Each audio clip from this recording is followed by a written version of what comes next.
përdorin dieta shumë strikte.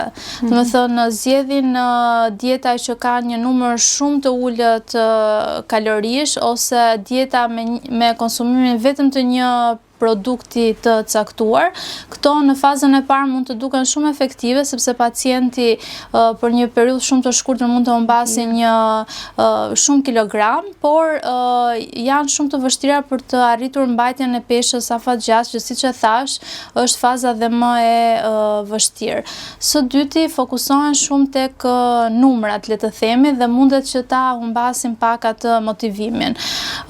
Tashmë dihet që dhe një humbje shumë lehtë, modeste, qoftë edhe 5 apo 10% e peshës, ka efekte shumë të mira metabolike. Domethënë nuk duhet parë thjesht si një numër, por dhe efektet shumë pozitive që kjo rënje edhe modeste në peshë mund t'i japi organizmit. Pra mund të bie dhe amosja e mëlçisë, mund të përmirësohen yndyrnat, mund të përmirësohet sensitiviteti i trupit ndaj insulinës, mund të bjerë tensioni arterial, mund të ulen gjithë rrisjet kardiovaskulare në tërësi.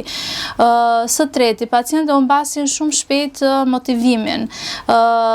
Përpiqen për një periudhë të shkurtër dhe ju duket sikur kjo nuk është mjaftueshëm efektive dhe pastaj e ndërpresin.